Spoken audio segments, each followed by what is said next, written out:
Hello everyone, welcome to my channel Study Talk with Vaishali. So friends, मैंने अपने channel पर correlation की series start की हुई है, ठीक है, जिसमें हम कर रहे थे मेथड्स कोरिलेशन के, जिसमें से 2 मेथड्स को प्रीवियस लेक्चर में डिस्कस कर चुके हैं। आज हम डिस्कस करते हैं third method, Karl Pearson's coefficient of correlation, ठीक है। सो देखिए, Karl Pearson coefficient of correlation is a quantitative method of measuring correlation. Karl Pearson coefficient of correlation method जो है कोरिलेशन के अंदर, वो क्वांटिटेटिव मेथड माना जाता है, ठीक है, क्योंकि इसमें अलजेब्रिक कैलकुलेशन की जाती है, वैल्यूज निकाली जाती हैं कोरिलेशन की। तो ये क्वांटिटेटिव मेथड है। इसको डेवलप किया गया था 1890 में कार्ल पियर्सन के द्वारा, और उन्हीं के नाम से इस मेथड को अब जाना जाता है, पियर्सन्स कोफिशिएंट ऑफ कोरिलेशन, ठीक है। इसको डिनोट किया जाता है आर के थ्रू, यानी कि जो कोरिलेशन की वैल्यू होती है वो कोरिलेशन को आर के थ्रू डिनोट किया जाएगा, ठीक है। देखिए स्टूडेंट्स, कार्ल पियर्सन मेथड को एक आइडियल मेथड माना जाता है, आइडियल मेजर माना जाता है, बेस्ट मेथड माना जाता है। क्यों? क्योंकि ये जो मेथड है ये बेस्ड होता है मीन एंड स्टैंडर्ड डेविएशन के ऊपर, तो इसलिए इसमें जो कोरिलेशन की वैल्यू होती है वो एक्यूरेट निकल के आती है, इसीलिए इसको बेस्ट मेथड माना जाता है कोरिलेशन के अंदर, Karl Pearson coefficient of correlation को। अब इसमें इसके कुछ कैरेक्टरिस्टिक्स हैं, देखिए। सबसे पहले है knowledge of direction of correlation. ये जो मेथड है ये कोरिलेशन की डायरेक्शन और डिग्री के बारे में बताता है। It gives information about direction and degree of correlation. तो डायरेक्शन के बारे में क्या बताता है कि पॉजिटिव कोरिलेशन है या फिर नेगेटिव कोरिलेशन है, इस मेथड के थ्रू पता लग जाता है। By this method the direction of correlation is determined whether it is positive और नेगेटिव, कि जो कोरिलेशन है उसकी डायरेक्शन पॉजिटिव है या नेगेटिव है, ये कार्ल पियर्सन मेथड के थ्रू पता लग जाता है। सेकंड है knowledge of degree of relationship. इसमें पता लगता है दो वेरिएबल्स के बीच में जो कोरिलेशन है, जो रिलेशनशिप है, वो कितनी डिग्री से है। By this method it is possible to measure correlation quantitatively, ठीक है, क्वांटिटिवली हम कोरिलेशन को मेजर कर सकते हैं। इसकी जो वैल्यू है वो -1 से +1 के बीच में लाई करती है। And the value of correlation coefficient give knowledge about the size of relationship. Size of relationship के बारे में पता लगता है, यानी कि कोरिलेशन जो है वो उसका क्या साइज है, रिलेशनशिप का क्या साइज है, कोरिलेशन की क्या डिग्री निकल के आ रही है, वो पता लग जाता है। यानी कि जब हम कैलकुलेशन करते हैं तो कोरिलेशन की जो वैल्यू निकल के आएगी उस वैल्यू के बेस पे हम ये पता लगाते हैं कि कौन सी डिग्री का कोरिलेशन है, हाई डिग्री है, लो डिग्री है, ठीक है, एब्सेंस है। जो डिग्री ऑफ रिलेशनशिप है इनके बारे में मैंने आपको बताया था, हाई डिग्री में कहाँ से कहाँ तक की वैल्यू होती है, मॉडरेट में, लो में, एब्सेंस में, और परफेक्ट कोरिलेशन में कहाँ से कहाँ तक की वैल्यू होती है। तो ये अगर आपको डिटेल में पढ़ना है तो मैं आपको आई बटन में इसका लिंक दे दूंगी, आप वहां से देख सकते हैं। डिग्री ऑफ कोरिलेशन के अंदर मैंने बताया था, एक टेबल के थ्रू अच्छे से समझा रखा है मैंने कि परफेक्ट कोरिलेशन की क्या वैल्यूज होती हैं, हाई डिग्री में क्या होती है, मॉडरेट, लो एंड एब्सेंस में, तो आप वहां से इस लेक्चर को देख सकते हैं, ठीक है। नेक्स्ट है आइडियल मेजर। आइडियल मेजर में देखिए मैंने आपको बताया कि इस मेथड को बेस्ट माना जाता है, आइडियल मेजर माना जाता है। क्यों? क्योंकि ये मीन और स्टैंडर्ड डेविएशन के ऊपर बेस होता है, इसीलिए इसको एक आइडियल मेजर माना जाता है। फिर है इसमें कोवेरियंस। कोवेरियंस देखिए इसके अंदर हम क्या मान के चलते हैं कि ये जो मेथड है बेस्ड है कोवेरियंस के ऊपर, ठीक है। तो सबसे पहले समझ लेते हैं कि कोवेरियंस क्या होता है। सो देखिए students, covariance is a measure of how changes in one variable are associated with changes in a second variable. First variable में जो चेंज हो रहा है वो कितना एसोसिएट करता है सेकंड वेरिएबल में चेंज हो रहा है उससे, ठीक है। Specially covariance measure the degree to which two variables are linearly associated. देखिए स्टूडेंट्स, जो कोवेरियंस होता है वो मेनली बताता है extent of linear relationship between two variables. दो वेरिएबल्स के बीच में कितना लीनियर रिलेशनशिप है, यानी कि लीनियरली एसोसिएटेड है दो वेरिएबल्स एक दूसरे से। The magnitude of covariance can be use to express correlation between two variables, ठीक है। दो वेरिएबल्स के बीच में जब हम कोरिलेशन बताते हैं तो मैग्नीट्यूड ऑफ कोवेरियंस उसमें हेल्पफुल होता है। As magnitude of covariance become greater, अगर मैग्नीट्यूड ऑफ कोवेरियंस ग्रेटर है तो high degree of correlation exist करेगा, otherwise low degree of correlation exist करेगा। देखिए मैं इसमें आपको एक चीज और समझाती हूँ। जैसे मान लीजिए हम लेते हैं variance of X, variance of Y. तो वेरिएंस ऑफ एक्स का मतलब क्या होता है कि एक्स की जो वैल्यू है वो सेंट्रल टेंडेंसी से कितनी डिफर है, कितना वेरिएट करती हैं, कितनी वेरी करती हैं, है ना। वैसे ही वाई की अगर हम देखें तो वेरिएंस ऑफ वाई का मतलब क्या हो गया, वाई की जो वैल्यूज है वो अपनी सेंट्रल टेंडेंसी से कितना डिफर करती है, कितना वेरी करती है।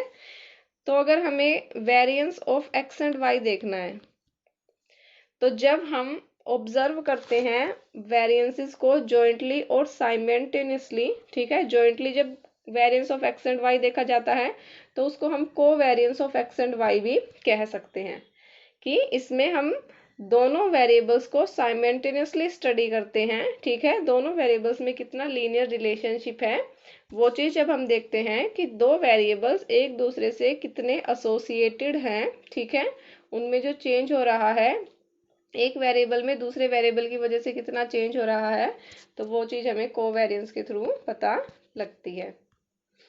आगे देखिए, with positive sign of covariance correlation will be positive. अगर कोवेरिएंस का साइन पॉजिटिव होगा तो कोरिलेशन की वैल्यू भी पॉजिटिव होगी, और अगर कोरिलेशन जो है नेगेटिव होगा तो कोरिलेशन भी नेगेटिव होगा, ठीक है। अब देखिए इसमें मैं आपको फॉर्मूला बता रही थी कोवेरिएंस का। तो कोवेरिएंस का जो फॉर्मूला होता है वो होता है sigma D X D Y divide by N. अब देखिए यहाँ पर डी एक्स डी वाई क्या है,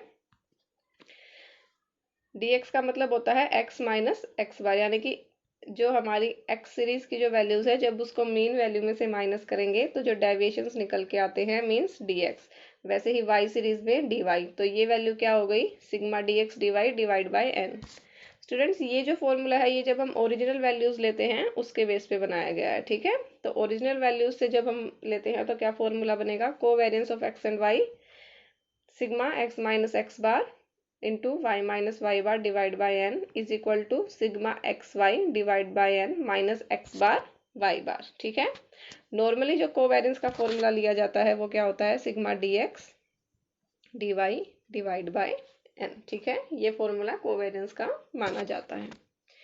अब आगे देखिए, हमने कोवेरिएंस का फॉर्मूला देख लिया। अब उससे आर की वैल्यू कैसे निकालेंगे, यानी कि Karl Pearson coefficient of correlation में जब हम प्रैक्टिकल क्वेश्चंस लेंगे तो उसमें आर की वैल्यू जब सोल्व की जाएगी तो क्या मेथड यूज किया जाएगा, क्या फॉर्मूला यूज किया जाएगा। तो उसका फॉर्मूला है covariance of X and Y which is sigma D X D Y divide by N, उसको डिवाइड कर देंगे standard deviation of X and standard deviation of Y. तो क्या फॉर्मूला बन जाएगा, sigma D X D Y divide by N into standard deviation of X and standard deviation of Y. अब देखिए इसी से एक सेकंड फॉर्मूला निकल के आ सकता है, इसको हम सेम रखते हैं यहाँ तक, sigma D X D Y divide by N, ठीक है।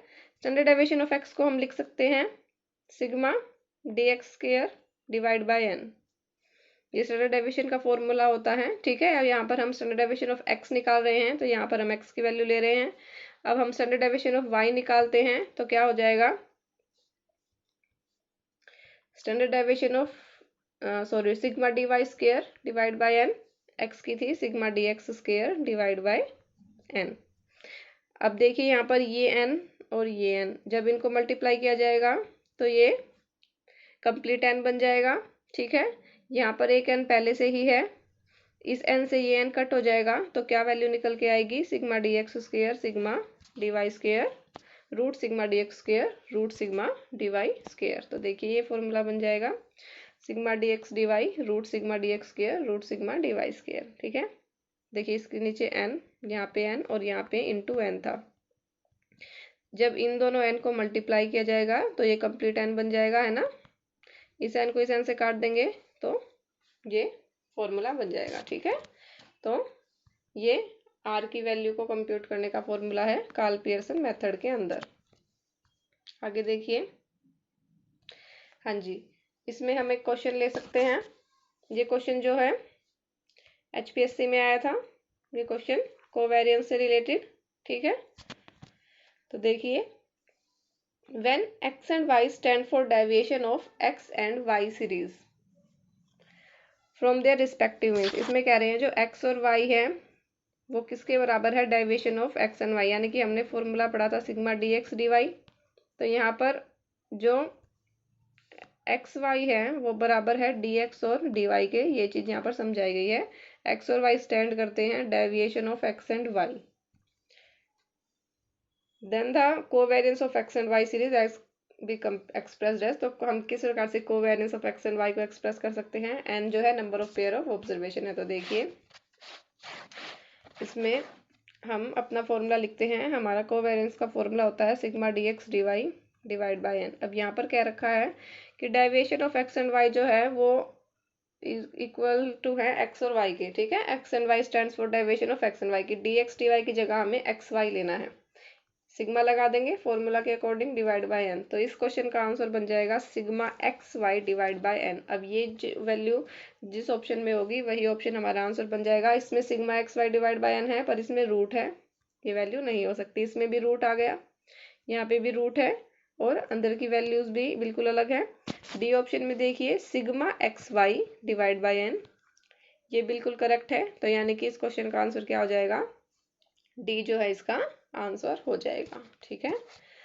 सो स्टूडेंट्स, अगर आज का लेक्चर आपको पसंद आया हो तो प्लीज़ लाइक कीजिएगा इस वीडियो को, अपने फ्रेंड्स के साथ शेयर कीजिएगा ताकि वो भी अच्छे से तैयारी कर सके, ठीक है। एंड सब्सक्राइब कीजिए मेरे चैनल को। एंड सब्सक्राइब करने के बाद जो बेल आइकन है उसको प्रेस कीजिए ताकि फ्यूचर्स में आने वाली सभी नोटिफिकेशंस आपको मिलती रहें। Thank you.